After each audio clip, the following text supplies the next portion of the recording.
and gentlemen, and welcome to another Disjunct Confusion Thursday Night Hangout. Hello, who is excited for the next to last Thursday of September? Maybe? I don't know. That's kind of a weird question to ask. I mean, there's always questions to be asked. What makes a question weird? Is it the fact we're asking a question at all? Is any question not weird? The next to last Thursday in September? I mean, it's not like it holds special significance that I know of. Maybe you should make it. I mean, it is a Thursday night of the All Confusion podcast. Therefore, it should hold a significant place in your heart. Every Thursday holds a significant place in my heart. What can I say? Well, there you go. There you go. All right, ladies and gentlemen, this, of course, I, of course, am your host, Charlie, and I'm joined once again by the prolific convert himself, Zealeus. It's good to see you. Yes, good to be seen. Ladies and gentlemen, of course, this is the Thursday Night Hangout, a live show where we try our best to cover the topics most important to you. At any time during the show, if you would like to add your voice to the discussion, either by adding an additional topic or thought or question, you could do so by dropping it in the chat. We are currently multi-streaming on Facebook, Twitch, and YouTube, so whatever your flavor of watching is, you can just drop it into the chat, and we will try our best to cover it. If we do unfortunately run out of time, we will add it to the very next show. All right. So, the first topic, I'm sure Zealeus is probably all over this already, but we're going to talk about it anyways. It has been announced that there is a special PlayStation 5 controller that promises to permanently get rid of stick drift, and it's only going to cost you $245. I was honestly not aware of this magical controller. Yes. Now, my question is, would you ever pay that much for a controller? That's basically a system. I don't know if I believe them. Yeah, that too. Like, what makes the controller so magical that there's not going to be any stick drift? I don't know. I mean, it'd be nice, obviously, but I mean, the controller's already what, $60 or $70 on a normal price? I know you can always get it on sale. Yep. But that's the MSRP. I mean, the Nintendo one isn't a whole lot cheaper. No. I mean, controllers nowadays are not a cheap proposition, and unfortunately, controller lag or not lag, drift is a real thing. Some games will be nice and allow you to compensate for that by being able to like toggle your dead zone. Yeah, it is an annoying thing, no doubt. I guess that is one advantage of the keyboard and mouse, is in theory you're not going to have keyboard drift on your keyboard. Like your L key is not going to suddenly become your K key and then do a mistype. Same thing with your mouse, although we've seen broken mouse over the years. So I guess that's actually a thing. Yes, we actually know someone who was notorious for breaking mice. Yes. So yeah, no, I mean, I get it, and there will be a probably small market for it. I can't imagine being a huge market for this. So we'll see what happens with the $250 controller, which that's a lot of money for a controller. Just buy a Switch. Or you could buy like 3 controllers for the price. Exactly. I don't know. Anyways, just thought that was interesting that someone's toting that for only $245, a super special PlayStation 5 controller, which will never have stick drift. And like Zealeus says, I don't think that it's possible for someone to truly promise you that, because... And so I'm looking at the controller now. Yep. I'm like, okay, what is this magical controller? Uh-huh. And one of the things that they do immediately is they basically, on your left side, which is probably inverted on the camera, they basically swap your D-pad with your analog controller, meaning like on the original PS5 controller, your 2 analog sticks are parallel to each other. Uh-huh. But on this one, it swaps these two, which That's what my Xbox controller is. So, personal preference on that one. Weird. It is weird. I am curious of like, what is the magicness of it? Oh, I guess they're using magnets is why. But can't magnets eventually become demagnetized?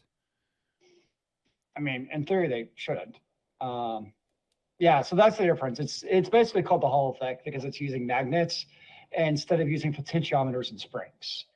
So I mean, in theory, that should be fine because, yes, you're not going to lose the accuracy of the potentiometer. But at the same time, like at some point, there's going to be like a mechanical part in the controller somewhere because there's still supposed to be some kind of force, magical or whatever it is, holding that stick like in the middle, right? It's not going to be magically free floating. So from a accuracy perspective, yes, the Hall effect is much more accurate over time. There's zero debate about that, but that still doesn't prevent physical failure of you're going to have a spring or something to hold that joystick in place. So I get it, but I'm still curious how it's going to magically stay in place. Or maybe the magnets are able to be in such a way where it's actually the magnets is what's keeping the force in place, I guess. In that case, it should actually work better.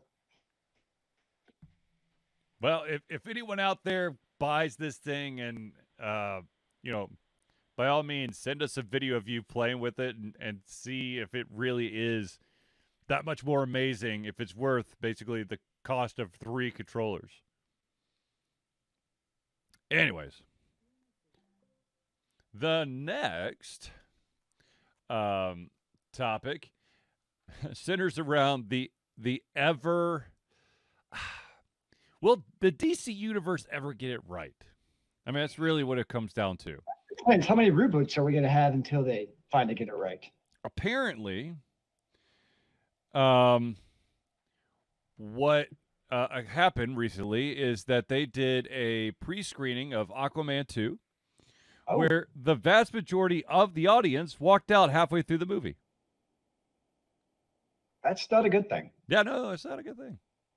Like, if half the audience walks out at a pre-screening, that means it's pretty bad. Yeah, that's not bueno. But hasn't like Aquaman 2 also seems like some kind of terrible news has been always coming out about it? Yeah. It wasn't originally like delayed because of COVID, and then the whole Amber Heard thing. Yep. And it seems like crazy stuff just keeps on happening. Apparently, I don't know Aquaman. I don't know the Aquaman comic book series very well, but apparently there is some scene from the comic book series that's in the movie that caused everyone to basically vamos halfway through the movie. Like, is that because of comic book knowledge or just because the scene of itself was so bad? I don't know. Huh. That's all I can tell you. I don't know either.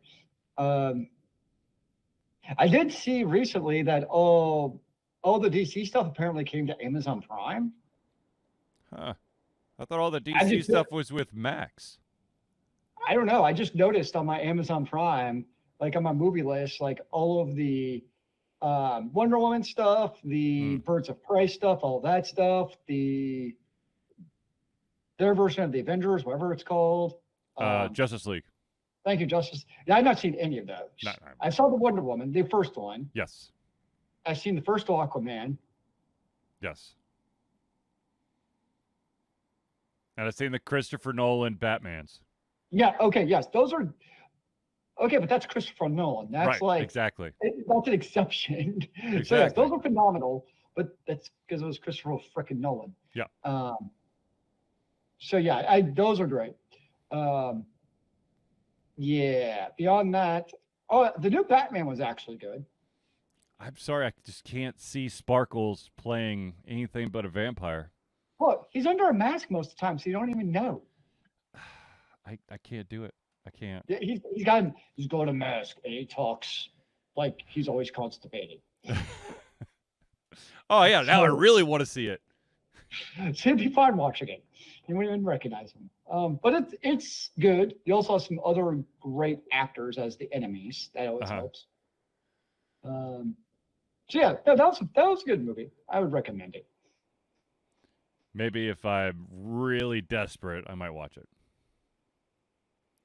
I'm just saying, you got to open your illusionary horizons a little bit sometimes. Don't let prejudice mar your video viewing experience.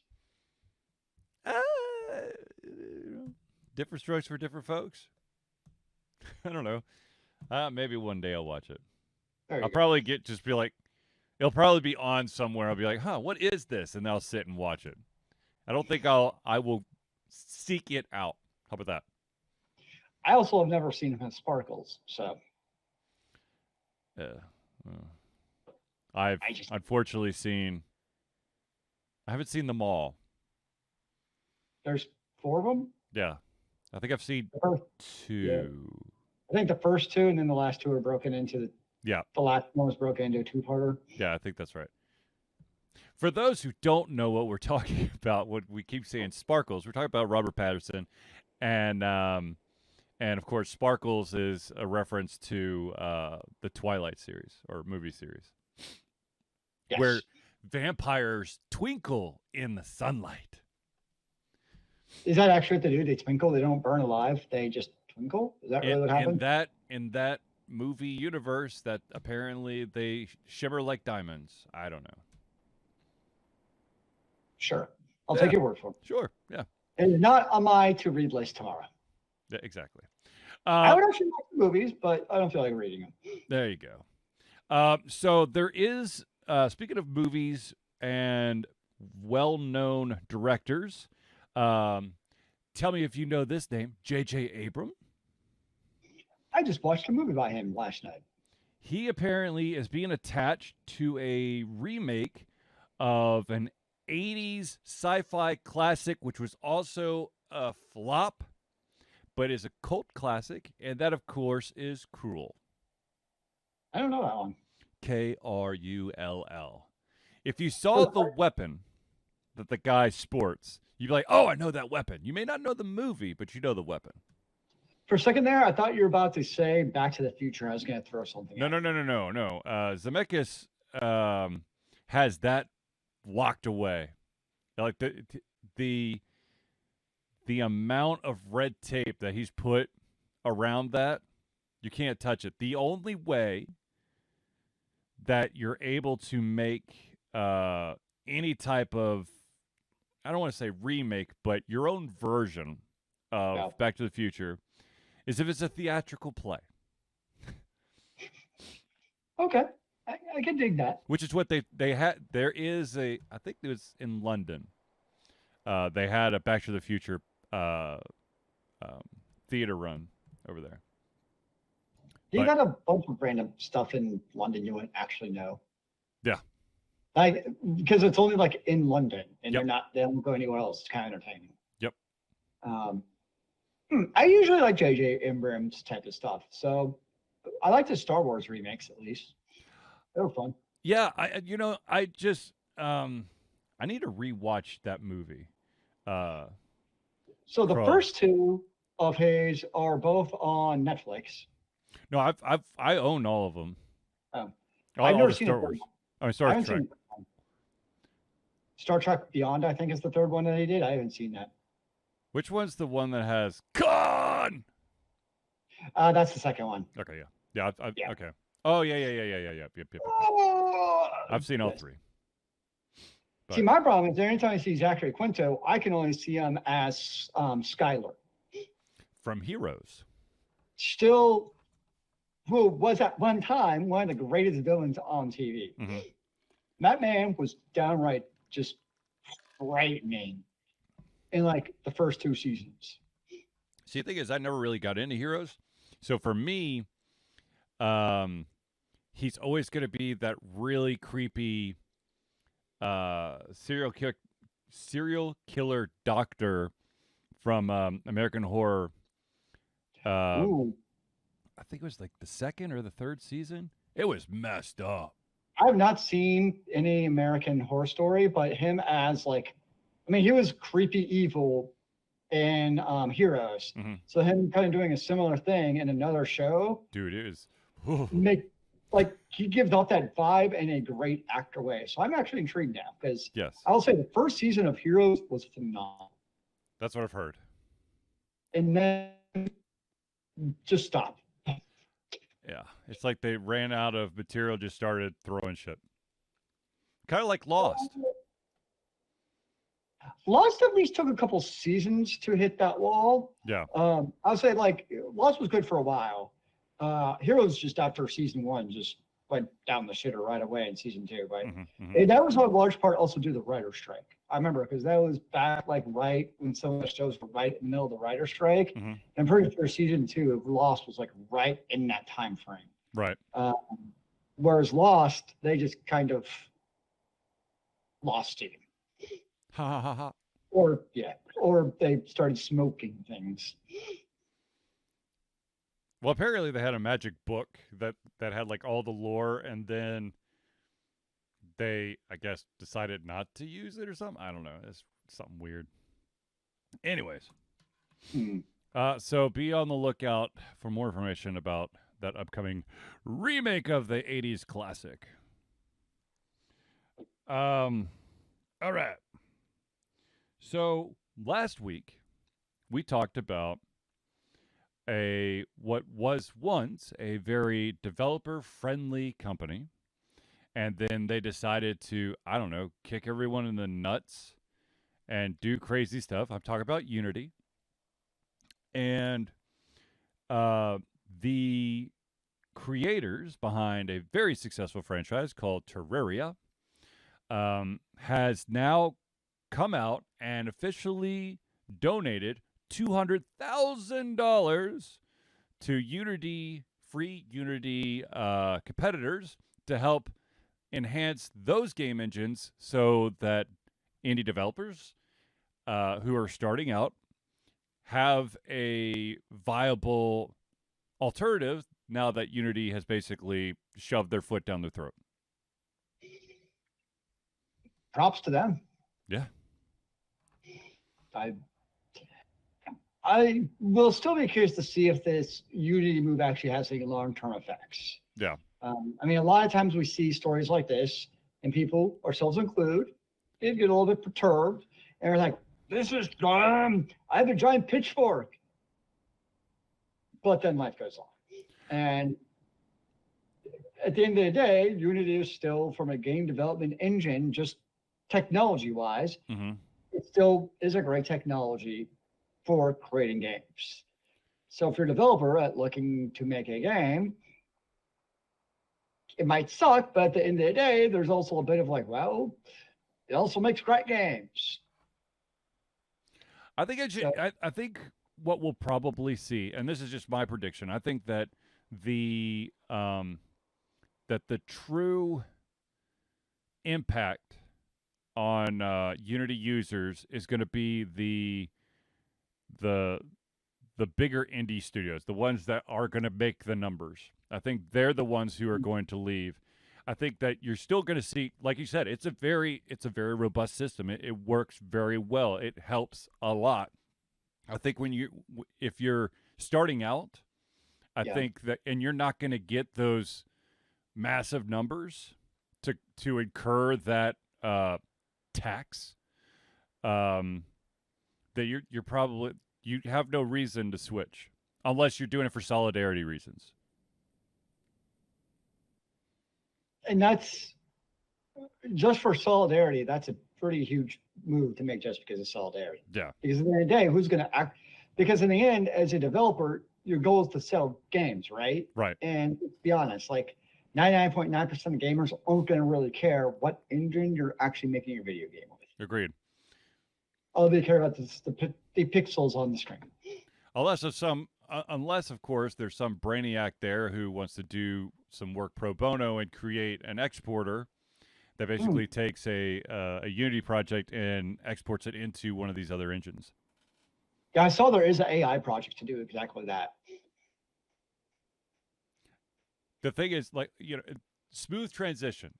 If it can be smoothly transitioned between one engine to another, then yeah, the exodus might be much bigger.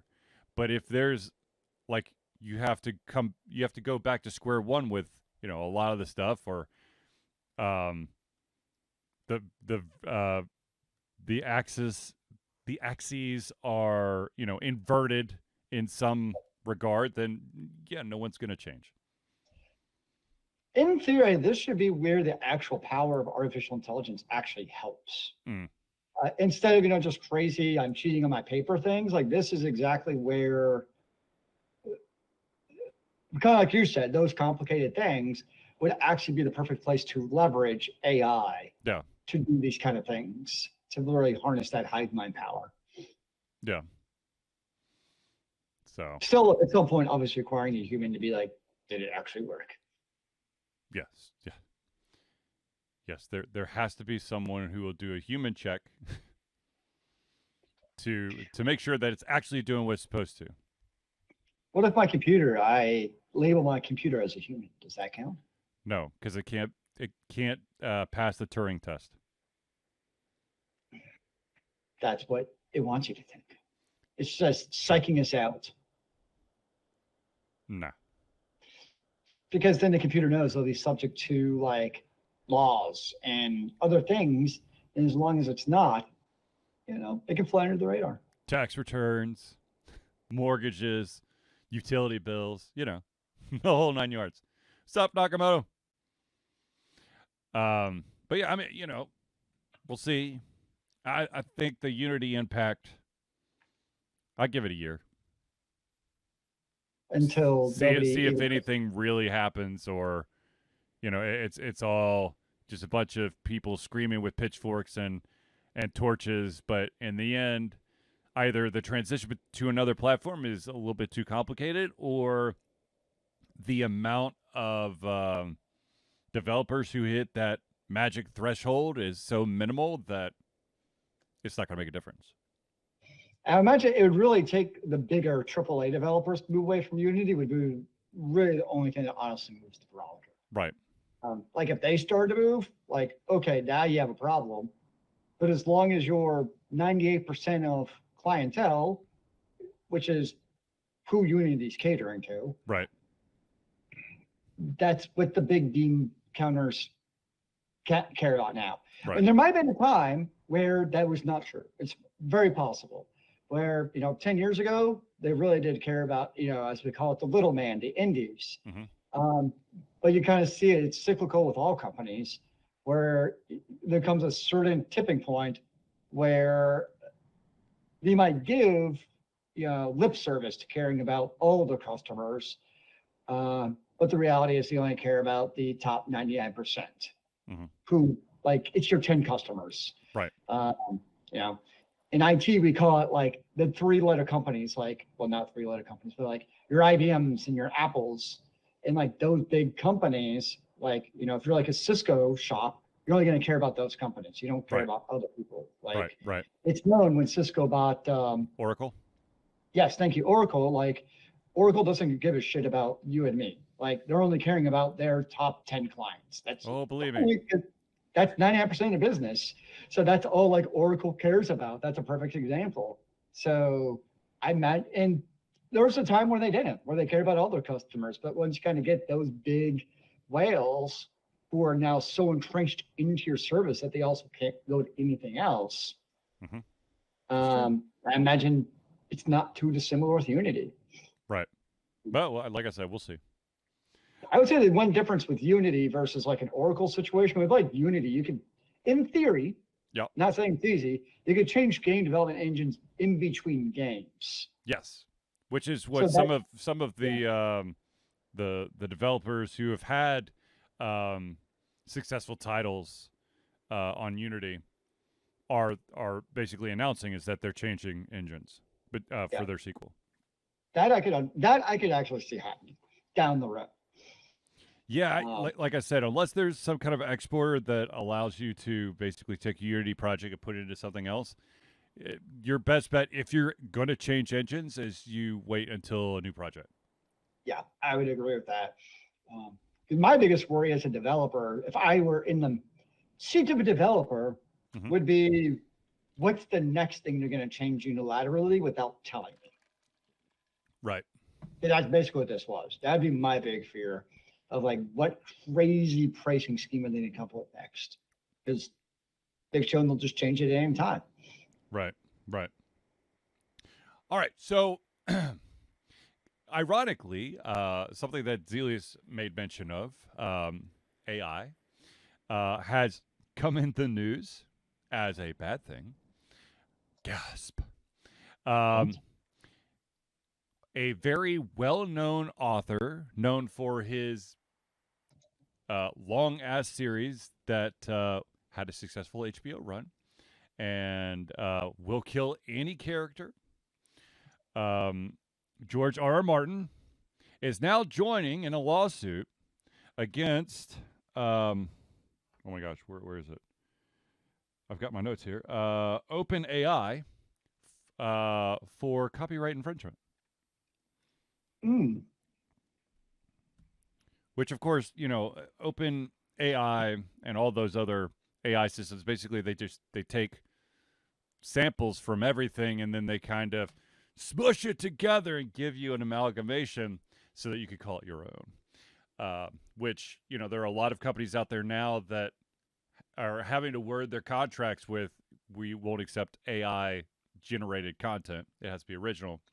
And apparently their OpenAI is able to give you, I guess, manuscripts that are very much like a game of Ice and Fire. That can just be resold as a new book. Yep.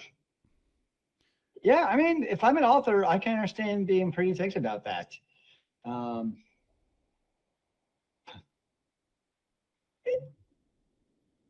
wish I had a good solution, but I don't. It's not going away. No. I mean, anybody can install an AI program on the computer and do this and then resell it. And because it's not a straight verbatim ripoff, yeah, you can sell as your own work. Yeah, I don't know. It's tough. I mean, there's obviously benefits to AI, and there's going to be things like this where it has questionable side effects, such as this. And once again, like what we've talked about this several times is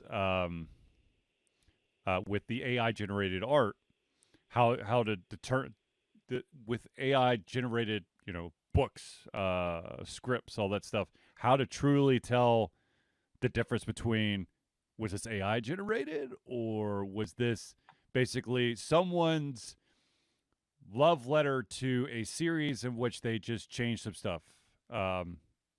Because case in point, I don't know why I know this.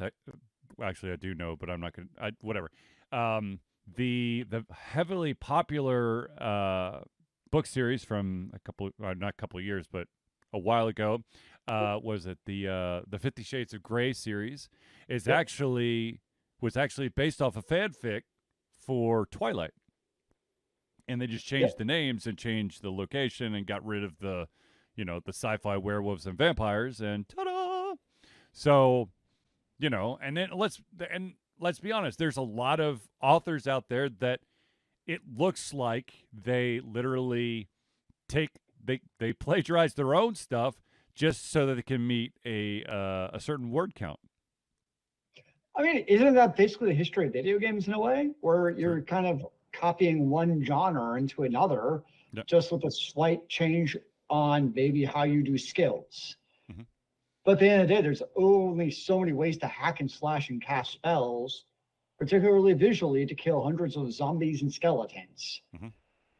So, I mean, this has been ongoing. I mean, think about it. Like, Blizzard years ago, I'm sure they would have loved to have been able to copyright the idea of a hack and slash game with Diablo 1. So anything else that looks like a hack and slash is violating copyright. They would have loved. That would have been like the golden dream of any company to be able to do that. Thankfully, it hasn't happened, because otherwise you would have new video games. So this has been an ongoing thing forever, really, with art mediums. As far as, or if you want really cutthroat, just look at the fashion industry. Yeah. Where that's a whole other rat hole to go down as far as like, what is copyright, what is not copyright? I don't frickin' know. Yeah. But yeah, and same thing with books is how many different ways can you tell the origin story of the farmer who is the reluctant hero and turns out to be the long lost descendant of, oh wait, is actually the great son of the evil guy. Didn't see that one coming. And here's the twist. The evil guy is actually the savior who saves the world. Well, actually, I thought he originally saved the world a millennium ago, but now he's been corrupted by his own saviorness, and he's been corrupted by his power, and he has to be stopped. Even though, yes, you're right, he was the original savior of the world. Yeah, I can think of quite a few games and books that follow that formula. He started off with such good intentions, but was it absolute power corrupts absolutely? Yeah, absolute power corrupts absolutely. I mean, that's the story of even so many antagonists, even if they don't make it. I mean, how many books in TV series have you seen where that's the goal of the antagonist? Mm-hmm. I mean, there's the whole thing of the Sith aren't evil, right? Yep. Where it's like they just want to have power so that they can help basically quell all of the unrest to make everyone live in peace. I mean, that's basically the tagline of every dictatorship in every single genre ever. Is just obey and everything will be okay. Mm-hmm. I mean, that's about as classic a trope as you can possibly find. Right. Yeah. And I mean, thankfully, you can't sue over it because that would be terrible. So again, the question comes: where is that line of, you're reusing an idea that's been recycled for generations? I mean, think about it. Nowadays, like EA would try to probably copyright the idea of an elf. Like, if it became as popular as it was, but nobody can use elves unless they license it from us. Right. So yeah, where is that line of just reusing somebody's idea that's been done before versus straight up copyright infringement? I don't know the answer. I do agree that me taking an application, let's just say OpenAI, Mm-hmm. saying like rewrite without really any input from me, these 3 different books, like that's not cool. Yeah. I can get behind. Yeah. Yeah. But then there's varying degrees of that. And that's why I was, you look at Photoshop nowadays and by God, that's a freaking AI application with what it can do. Mm-hmm.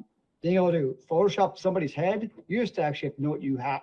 Like you actually used to have to know how to do that. To take your head, like draw a little lasso around the head, and used to not be incredibly intuitive. And now you just say like Photoshop a head, and it automatically does it for you. Yep. Like it's easy. To me, that's AI. Like, yeah. Oh yeah, absolutely. Yeah, so that's where that line's become incredibly blurred over the years. And then, I mean, I've seen, what is it, the commercials, it's the small business commercials. I think it's Grammarly. Oh yes. Like you've got this little slide dial that gives like a different tone to the sentence you're trying to propose. I mean, that's why a lot of companies actually don't allow Grammarly. Yeah. Because it's AI. I mean, it is, and it's all setting up to a magic cloud. Yes, the magic cloud. A magic cloud, and who knows what's happening to your magic proposals that are supposed to be like secret. Well, I mean, they've got to learn, and they can't just learn just from your stuff. So it's going to sample everybody's stuff. So it's equal opportunity data mining? Yep, exactly. Exactly. All right, ladies and gentlemen, we're going to pause real quick to show some love and respect to those individuals who help Alter Confusion be the Alter Confusion that you love and adore. So without further ado, let's give you the friends of the show. And to start it off, we're going to go with the Indie Cluster. The Indie Cluster is an organization of independent game developers that want to gain exposure by being involved in the community. They collectively journey to popular conferences as a traveling booth to help gain attention for their games. They make partnerships in local communities to bring games to the mainstream mindset. They highlight local, unusual, and rare concepts to challenge the paradigm of the common. They also host events to teach kids and minority groups about game development to hopefully one day enter the industry themselves. For more information, go to indiecluster.com. The next shout out we got to give is to the AV master himself, Noodle Boy Media. Founded in 2015 by Andrew Tran, Noodle Boy Media, previously White Kid 47 Media, is your choice for professional photo shoots and panel recordings at conventions. They pride themselves in providing a high level of professionalism, top-notch experiences, and quality services. If you want more information and to view their full list of services, check out facebook.com/noodleboymedia. Now let's talk about the individual who can help get all those kinks and pains in your gaming body after a very long session. Ladies and gentlemen, Hero Chiropractic is a unique healthcare practice set up by Ryan Moore. The company's focus to elevate a patient's experience of freedom, creative expression, and joy. They believe that everyone can be a hero and has incredible heroic potential inside themselves waiting to be unleashed. Hero Chiropractic focuses on mobile chiropractic care in the greater Atlanta area. They are committed to healing clients by creating a plan of action uniquely suited for each person. They make that plan of action as convenient and affordable as possible, and most importantly, suited to your individual needs. For more information, go to herochiropractic.com. Now we got to give some love and respect to the music maestro himself, CrossPad Creative. Need a new logo or want to work on a full branding and content strategy? Or maybe you need music or audio for your content, just like Alter Confusion? CrossPad Creative offers a whole host of solutions for individuals and small businesses. Just email Josh at crosspadcreative@gmail.com and see what he can do for you. And the final one that we got to give a shout out to is the original backer of Alter Confusion. That, of course, is Agile Axiom. By day, Axe leads both the development team and system administration team working on satellites at NASA's Goddard campus. But while not in meetings and many times during, he is the Agile evangelist, Agile Axe, championing the philosophy of Agile and trying to make the world a better place for software developers, testers, system admins, and software projects the world over. Decades of experience in software development and leading Agile teams are brought to bear against evil processes, inefficient work, and bad habits. For more information, go to agileaxiom.com. Now, of course, ladies and gentlemen, I know that you're just dying to know, how do I become a friend of the show? Well, you're in luck. I'm about to tell you. Ladies and gentlemen, Alter Confusion survives on the love and support of fans like you, and so we have a Patreon page. Patreon lets you, the fans, lovers, haters, demigods, interdimensional beings, gods, demons, aliens, mummies, werewolves, swamp creatures, vampires, boogeymen, and supporters to become active participants in the work we love through a monthly membership. This gives you access to exclusive content, community, and insight into our creative process. In exchange, we gain a bit more freedom to do our best work and the stability we need to build an even stronger creative career. Currently, we have two different tiers. We got the $1 a month tier. It's $1 a month or $12 a year. And that gets you early access to the playthroughs as well as the ability to participate in patron-only posts and polls. Now, if you're feeling super duper frisky, you could bump it up to the $5 a month. That's $5 a month or $60 a year. Not only do you get everything at the $1 tier, but you also gain your name or organization added to every single Friends of the Show section of the Thursday night Hangouts. So if you want to become a patron of Alter Confusion, go to Patreon. That's patreon.com/Altered Confusion. Then the next thing we got to do, because this has been important to Alter Confusion for a very, very long time. Ladies and gentlemen, Alter Confusion is proud to say that we have been fundraising for Extra Life for 12 years straight. Extra Life is gamers doing what they do best, game. to help sick and injured children at their chosen Children's Miracle Network hospital. The money that we raise through Extra Life will go directly to Children's Healthcare of Atlanta as unrestricted funds. This means that the hospital decides where and how to spend the money to ensure the dollars we raise make the biggest impact in the lives of the kids they treat. So if you have the capacity to donate, please go to extra-life.org and search for Altered Confusion. All right. Now, let's get back into the topics here. The next one we got to talk about is last week we talked about the fact that Final Fantasy VII REBirth has a release date, at least for the PlayStation. And now it is coming out that the total game size, hard drive size, has been released, and that is this bad boy is going to take 150 gigs off of your hard drive. It is that robust and awesome that it's going to take 150 gigs. That's a far cry from the 7 CDs you had to play their OG Final Fantasy VII on.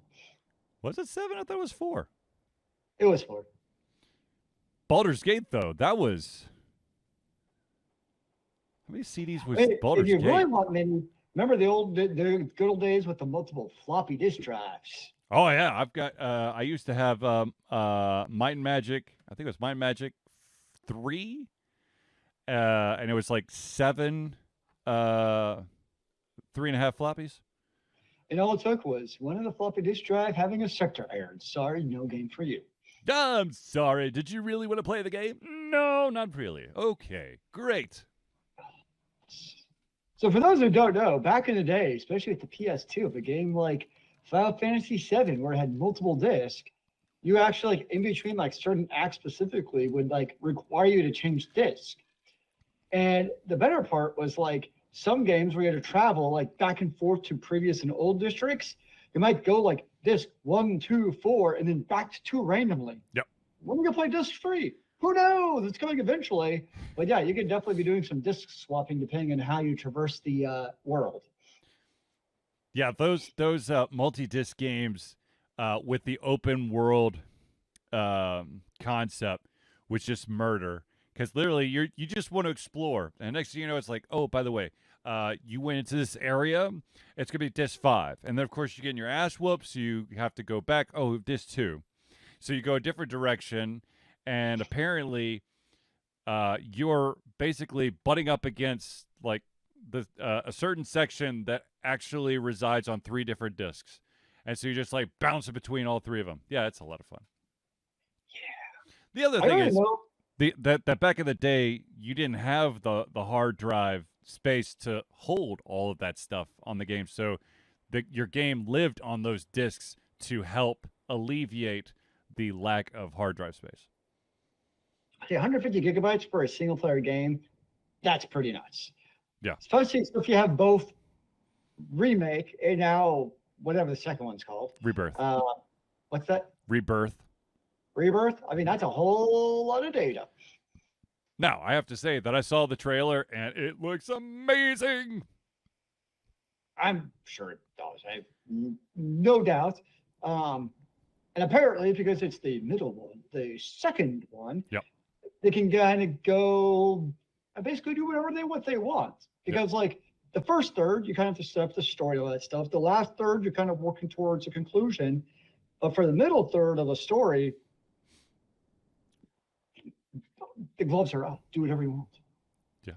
Well, you still got to do fan service. However, I know that we last week we were talking about, when you're doing remakes or remasters, whatever. There was a rumor that Vincent Valentine was going to be left out. Now it's coming out that that was kind of miscommunication. What people are trying to really talk about was the fact that just like in the first one, Remake, Red 13 is not a playable character. He basically just joins your squad right at the end of the Remake. And apparently Vincent is going to basically be the Red 13 of the second part. So he's not going to be an active member. You won't be able to control him. He'll do his own shit at some point during the game. Based off of Remake, I'm leaving my faith to Square Enix to make another great Final Fantasy remake. Honestly, yeah. I don't think that one caveat, that one little thing, is going to ruin it. I loved every minute of Remake, and the way that they fleshed out the story. They kept true to the story, but they also kind of went their own way, so that they filled the holes and also allowed for more lore and more backstory to be added. And it looks like they're going to do the same thing again with the second part. So I know the one thing people wanted more of in the first one was more of like an open world, but I'm kind of glad like it wasn't open world, because you know how I like my games. Well, it was an open city. True. But I would not be surprised if the second remake went to be more like an open world, kind of like a classic Final Fantasy, where you're just roaming around and always being attacked by random mobs. My one thing that I'm very interested to see is if you can actually return to Shinra, or if it's all everywhere but that, because the way that the game, the last one, the way that the remake ended, it kind of made the ability to go back kind of not possible.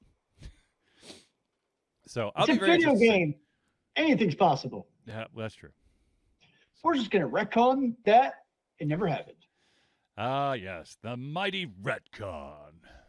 Actually, I don't see a retcon happening, like as it never happened. Yeah. But like something happens, and all of a sudden, like halfway through, you can go back. Something like that. Oh, look, there's a magic portal that was there the whole time that you couldn't see because you were standing 2 feet to the left. But when you stand over here, it's obvious. I don't know, we'll see. All I know is that it's going to be amazing. It's actually Yuffie had to sacrifice her soul to open the portal. Oh, boy. Poor Yuffie. That's going to be the big shocker this time. Oh, God. No more dying. No more dying ever again in Final Fantasy. Is that your new tagline? Yep. Yeah, I don't think that's going to work. Sorry. I know. A man can hope, though. You will enjoy it. A man can hope. Anyways, okay, so the final topic I have right here is the fact that the Twitch CEO, or the CEO of Twitch, has come out and basically said that he's kind of kicking around the idea of giving certain permabanned streamers a second chance. Now, I know for a fact that there have been a lot of streamers, or there's been quite a few streamers that have gotten about as close to a permaban as possible, but then have been reinstated. So if you really got permabanned, you would have done something pretty sketch. Yeah. And I also think that whatever the CEO is doing or talking about, I don't think it will extend to every permabanned streamer. I think there's probably going to be a subset. Like a case-by-case scenario. Yeah. But ultimately coming down to, would it bring profitability to Twitch? Right.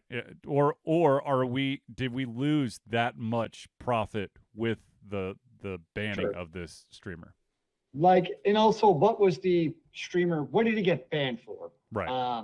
Like, was it something strictly illegal, like certain types of porn? Then yeah, keep the permaban probably in that case. So I think it definitely depends on what it was for, and how many viewers. Like, I would imagine the more viewers they had when they got banned, the more chance that they would get a second review, would be my assumption. I would also want to know if they would have to like sign agreement about that they will refrain from the activity that caused them to be banned in the first place. It's not like you can say, hey, I'll give you a second chance. Go back to doing what exactly got you banned in the first place. I would assume that there'd be some kind of communication or a conversation of like, hey, we're giving you a second chance, even though you got booted for XYZ. We're watching you, bro. Yeah.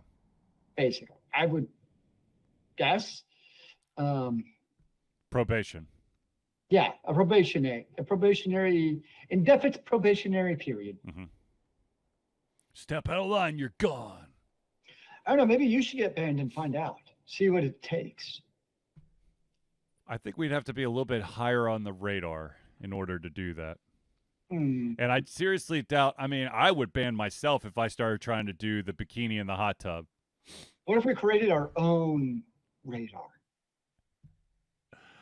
Wait, what? You're going to get a bikini on the show? I think you're on something.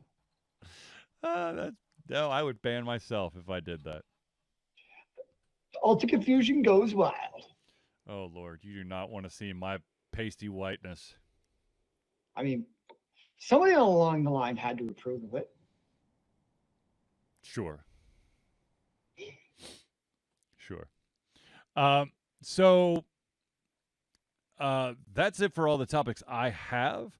Now, I do want to go. I mean, ladies and gentlemen, once again, for anyone in the audience, if you have any questions or topics, you could drop them in there. Otherwise, I am going to. It's either going to be a good thing or a bad thing. I'm going to go talk about the game that I've been playing to death, and that is Starfield. I was telling Zealeus earlier on that I don't know. I think because I've put so much time into the game, I'm kind of seeing behind the curtain a little bit and seeing all of the shortcomings of this game, and it's starting to really annoy the shit out of me. But if you've made it 80 hours into the game, how much of a shortcoming is it actually? Because I'm the kind of person who can easily get lost in repetitious activity. But even I am hitting that point where, like, I don't want to repeat this anymore. What is the repetitiousness, mostness in the game? I would, like I said before the show, and I'll explain it now because we're doing the show. When you land on a planet and you turn on your sensor, you will see these indicators of saying there's a building over there, there's something over there, and when you get there, I think it's gonna be like one of 8 different types of buildings, and that specific type of building is going to have the exact same layout on every single planet across the universe. So if you've seen one cryogenic lab, you've seen them all. The only difference is that if you there might be like these freelance pirates, or it might be this specific pirate group called the Crimson Fleet. And if you screw up like I did, or maybe do exactly what I did because I'm a mischievous mofo, and become part of the Crimson Fleet, half of the places that are populated by bad guys, you no longer have to worry about. You just stroll through there and pick up random shit. Now, when you go to the other places, like if you go to a good zone, are you now considered evil? No, because I paid my bounty. So it's like the best of both worlds. Yeah. Oh, that's nice. Now, that being said, I did jump into a dogfight, and my first shot accidentally hit one of the enforcers, and so I ended up having to kill both sides of the dogfight. But like I said, I paid my bounty. I'm good. It's good to know that if you incur the wrath of the law, all you have to do is pay off a bounty. Yeah. Actually, the thing that I found really annoying is the fact that I've gotten in basically Bethesda games like Skyrim and Starfield. Or sorry, yeah, Skyrim or Starfield or Oblivion or whatever you want to do. You have so much crap you could pick up. Yep. And the frustrating thing for me is that you're so much crap to pick up that when I'm trying to sell it to make space either on my person or empty out my cargo hold, there is no place that I could sell all my stuff because vendors have only a limited amount of credits. And then you have to wait sometimes an astronomical amount of time for them to get enough credits back so they could buy your stuff. And the real, the one that's really a kick in the nuts is, since I'm Crimson Fleet, so I'm a pirate, they have a place that you can sell contraband items. If you have contraband items on your ship and you try to go into one of them that's being regulated by one of the space forces, they'll arrest you. And you'll have to pay off your fine. So you want to sell that stuff, but unfortunately, once again, they have a very limited amount of money on hand. And so I'm stuck with like all this contraband stuff that I can't do anything with. I can't even fly into systems that have those governing bodies. That's some massive realism.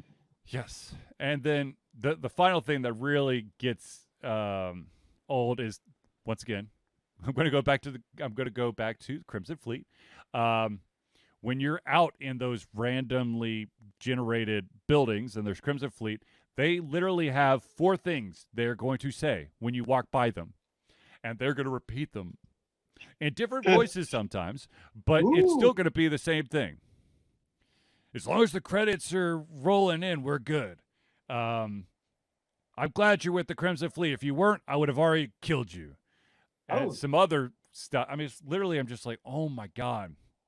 If anyone tuned into my stream, you'll see that I start talking back to them at some point because I'm like losing my shit. I'm like, look, if I wasn't in the Crimson Fleet, it wouldn't be me who's dead. I would have put all you fuckers into the ground because I could one-shot everybody. You still should. Technically, I did for one because I was Crimson Fleet, but in order to complete this story mission, I had to kill a Crimson Fleet leader. So the guy took it. He didn't fight back. I just killed him. He's like, Make it your goal to kill everyone in every single planet. I've thought about that. I'm like, but I'm not that kind of guy. You're not. Fair enough. However, right now I'm like in a subset of quests where it's all corporate sabotage. So, or espionage. That's what I meant. Okay, so here's a question for you. Yeah. The 2.0 version and the expansion of Cyberpunk 2077 are coming out. Yeah. I know you delved deep into Cyberpunk at one time, so do these intrigue you at all? It does to some extent, because I've heard that this magical DLC update is supposed to like bring everything truly full circle and supposed to blow everyone's mind. But at the same time, I know how much time I invested in it, and I just don't know if I've got the willpower or the drive to do as much as I need to truly get that experience. That's understandable. The other reason I think that I'm about... It is 40% off right now. I'm actually tempted to buy it. Well, there you go. I don't need it, man, but I need it. The other thing is with Starfield is I don't remember exactly what level I am, but the grind is getting just absolutely bananas between levels. I can see that. Where I'm literally taking on every single mission I can get my hand on, even if the mission ends up being so effing vague that I don't know what I'm supposed to do. Just so I could get more than the 20 experience or 60 experience for killing a bad guy, or the 20 experience for successfully scanning the same variety of plant on a planet. I think it's 8 times in order to get the 20%. 20 XP. But is there the main story quest that you're supposed to be doing, or main storyline? So I think I'm basically right at the cusp of finishing that. And I don't want to, I feel like if I try to finish it now, I'm going to get my ass handed to me. And I don't want to die. Also, I now can. Can you bring all your Crimson Raiders with you? No. Oh, That would be nice, though. Bring like a whole war. I mean, it's reasonable. It seems realistic. I mean, if the game's gonna be realistic to you and have like all of the merchants have like a bank account, you should also be able to bring your allies to like take on enemies. It only seems reasonable. True. Actually, the one hurdle that I've got to pass is I've got to have a ship that could go a certain amount of light years away on their dimensional drive. Oh dear. So you're back to the whole like how to build a ship thing? Yes, I will have to build one more ship. Oh. Um, I could keep you enamored for another 30 hours. Oh, yay, this is incompatible with this. Fan-effing-tastic, you douchebags. No, I like the ship that I'm flying right now. It can't go far enough. It can only go 19 light years instead of 21. I need 21 light years. I'm 2 light years short. Damn it. And I can't like puddle jump to someplace closer. It's a 21 straight shot. Look, if I learned anything about watching the new Star Trek movies, you can just push the throttle a little bit harder and they'll make it to 21 light years. You'll be fine. Aha! Everything might start rattling. Empty out your cargo hold, make it lighter, because we all know that lighter ships can go further. So apparently, I was not paying attention to this, but I've basically played 70 hours of the game without upgrading or enabling the ability to use the jetpack.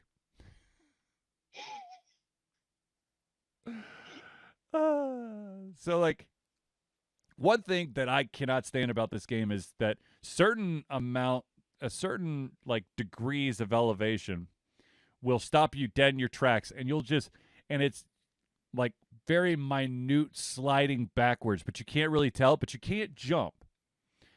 You can jetpack. You can jetpack, but in order to here's the kicker. In order to initiate the jetpack, you first have to jump. Well, I thought you said you couldn't jump. What you have to do is you have to go back slightly until you basically jump back and then hit the jetpack and try to throw yourself forward. So it's like those games where like you're a superhero and you get blocked by like a cone. Yeah. Like, can you just get the cone out of the way? No, sorry, that's the indestructible cone of Thanos.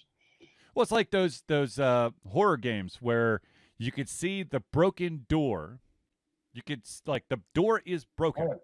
You can literally reach through the door and grab the doorknob on the other side, but the door is locked permanently. You cannot come through this door. I mean, you can't also take your fire axe and break open the door. Oh, can't do that either. Oh, no. Yes. But, once again, I have found, and I know that I've said this many times, when it comes to stealth, that is not my forte. And I tried really hard, and this is why I joined the Crimson Fleet, because there was a couple of missions where I was an undercover agent for the security bureau, but I am not stealthy. So I ended up having to kill people in order to achieve the objective, and they frowned upon it and they kicked me out. So I'm like, all right, well, I guess I'm Crimson Fleet now. There you go. Problem solved. Ta-da! At least you know how to play the game. Yeah. On your second playthrough, you can play as a different character. No, thank you. No, thank you. You're not one of those people. You get like 3 different playthroughs, each having a different storyline on how to interpret the game. Also, the romance in this game is literally like grade school level. It's like, oh, hi, love, you're so amazing. We should be together. I don't want to share you. And there's like the only, I guess, maybe romantic interaction you get is if the person that you're romantically involved with is your current like helper, and you decide to take a extended nap. The screen goes black, and it counts down the hours that you're napping. And when you wake up, there they are beside you, or still in the bed when you stand up. And they're like, well, I learned some stuff from our time we spent together. I'm like, what is this? I learned nothing. I just watched a number decrease from 12, 11, 10, 9, and it's a black screen and literally the hours that are left of you sleeping. You just gotta use your imagination with the numbers counting down. Oh Lord. But yeah, part of me really wants to see the end of this game at this point, and part of me, I don't know. The thing is, like I said, the grind is insane. There are certain star systems that are way above my level, right now, and I don't feel like I've even cracked half of the skills. So maybe what I think is the end isn't the end. But at the same time, I've put 80 hours into the game, so you would think that I'm getting close. I don't know. You will just have to continue to find your way to build your 21 light-hour spaceship and find out. Yes. Zealeus, have you been playing anything? I've not been playing so much as I finally watched a show about a game, Queen's Gambit. And? So when Queen's Gambit first came out, I was like, how interesting can a show about chess actually be? Yep. Well, I was totally wrong. I binged the entire thing, and it is, like, in my opinion, one of the best shows I've ever seen. From the acting to the story, and just everything about it. Like, the scenes were like, they're moving fucking chess pieces. And, like, your heart's on the edge of, like, oh my God, what's going to happen? They're moving chess pieces. Yeah. It shouldn't actually be possible. And yet they pulled it off. Good storytelling, man. It was phenomenal storytelling. So, yes, I was much more impressed with the Queen's Gambit than I thought it would be. So, yes, I did thoroughly enjoy that show. Well, there you go. Yeah, so that was, it was not playing a game. Really the only game I'm playing during the day is Hero Incremental 2. Yes. It's an incremental game. Playing in short bursts. I feel like incremental games on the PC, it's a fun game. I like it. One thing I actually really like about it, you cannot play for like 5 days. And when you come back, you get all the experience and items and shit from those 5 days. Because we've all played the games where, like, you don't check in every 12 hours, FOMO, fear of missing out, because you missed out all that extra, 4.5 days of stuff. Or the cap it. Or the cap. But now whenever you check back in, boom, you just get all your stuff. Nice. Which to me is like, oh, that's nice. It's always nice. So it's a good little incremental game that I do enjoy playing. There you go. Yeah. Well, all right, ladies and gentlemen. I think that, unfortunately, we've reached the end of our show. I do want to thank everyone for tuning in to the Ultra Confusion Thursday Night Hangout. For myself, Charlie, and Zealeus, it's been a pleasure giving everything come our heads, our mouths, and, of course, our hearts. We'll be back next Thursday for another Ultra Confusion Thursday Night Hangout. And remember, kids, keep on gaming in the free world. Amen to that, brother.